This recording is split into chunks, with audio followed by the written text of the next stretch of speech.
Okay. Can we talk about Real Housewives of Atlanta? Well, I'll start with Cynthia and Kim having their meeting, and Kenya was supposed to show up at the meeting, and she never did the pitch for the commercial for Cynthia Bailey Eyewear. I think that Kenya, if she was serious about wanting to be a part of it, Kenya should have reached out to Cynthia. I do want to pitch my story. I'm sorry I didn't have time to meet you guys. I don't know if she was really busy or not. It's mighty convenient how she doesn't like Kim, and so she's not at the meeting. She never calls her up though. They go to Jamaica, and Phaedra asked Cynthia on the bus while they're all coming from the airport to, I guess, the resort, what's up with the commercial? Who's going to direct it? You know, whatever. So, Cynthia, being who she is, she don't like no confrontation. She can't be straight up and just be like, look, Kenya, you didn't show up. I'm really pressed for time, so I went with Kim. They end up having a meeting, and Kenya starts acting like Kim is sleeping with her boyfriend.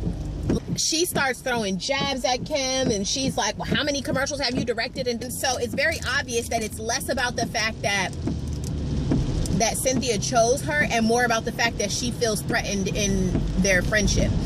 Kenya's a jealous friend. She don't want you to have no other friends, and she want to be the only person in your life.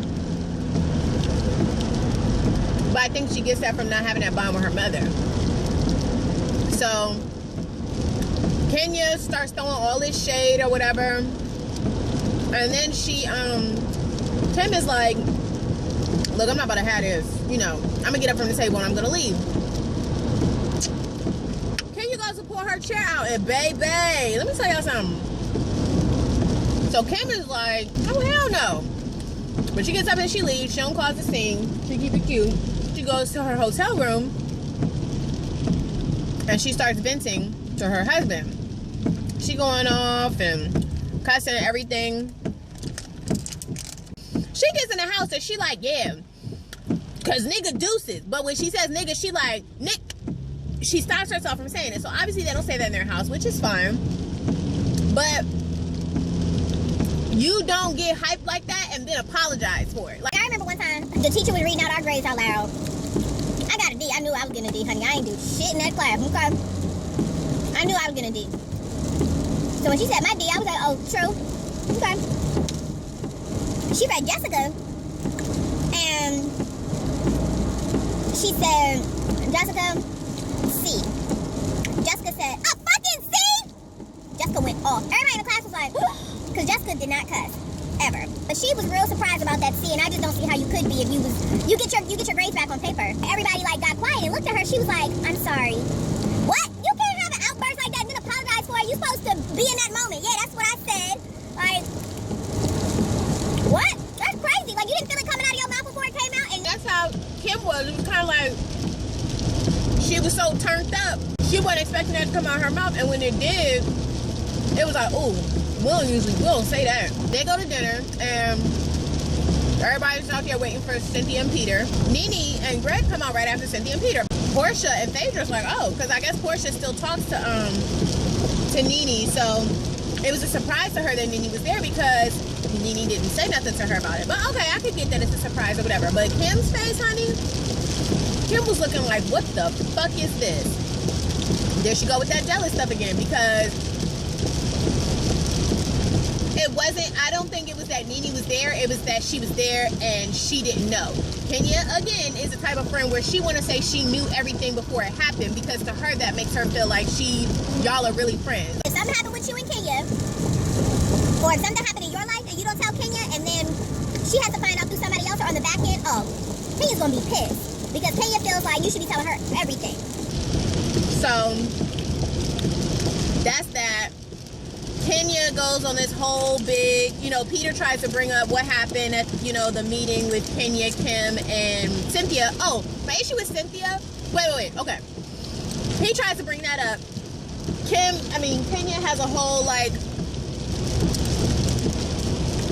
no, bitch fit. Like, I would rather gouge my eyes out with 2 spoons than talk about this. So she get up from the table and she leaves. After she leaves, one of the girls says something like, well, you know, Nene, because they're BFFs now. And Nene's like, who BFF? They are not BFF. I thought Nene was joking at first, but Nene was serious. She's another one that's possessive. Nene gets on, they not best friends, they not best friends, and da-da-da, whatever. And everybody's like, Nene, yes, they are best friends. Like, that's her best friend. They're best friends. And Nene's like, no, they not. No, they not best friends. And then she goes, Cynthia, are y'all best friends?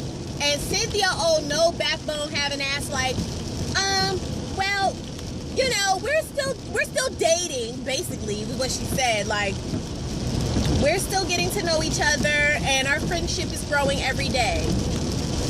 Why are you afraid to just say the truth? Like, if you consider her your best friend, you're well within your right. Nene ain't been in your life for almost 2 years now. So, it's okay. Like, I cannot stand people like that. Have a backbone and say what you mean. And also about that dinner, I feel like Cynthia could have squashed this whole thing if Cynthia was just like, okay, Kenya, look, I made my decision. It is what it is, and that's what it's going to be. I hope you can respect it as my friend. But if you can't, you know, I hope you enjoy your trip in Jamaica, because I'm going to enjoy mine, and I'm not going to talk about this anymore. That's all Cynthia had to say, because that was a business meeting. That wasn't like a lunch. So that was that. I wish somebody would beat Kenya's ass. Like, I really do, because Kenya get on my damn nerves. Like, girl, you so damn extra. Go find your mama. That was rude, but I feel like all of this is as a result of her relationship with her mother. Oh, and okay, what I think about that. Now, here's the thing. Her mother gave her up for adoption. So, technically, when you give someone up for adoption, or she tried to give her up for adoption. Well, okay, wait, no. She wanted to give her up for adoption, but the grandmother begged her to give her to her so that she could take care of her. So if she didn't want her and she would have given her up for adoption, she would have never had to see her again if she didn't want to.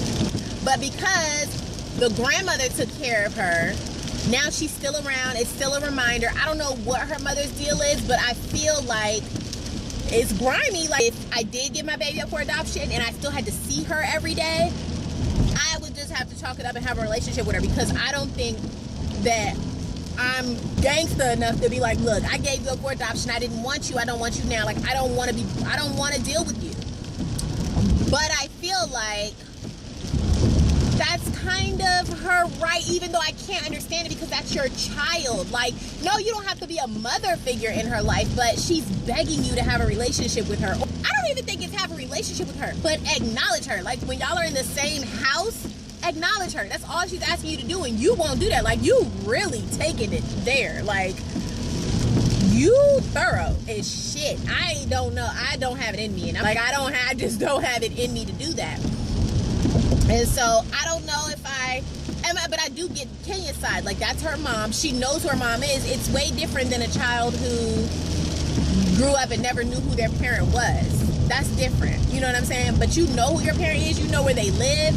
I get why she continues to knock on her door and stuff like that, but I also can see the mother's side too. So I don't know. That's hard. But Kenya, go do something with yourself, because you be doing the most with people who did not birth you and are not sexing you. Like, you're very possessive, and it's just too much. It's too much, you know. So that's that.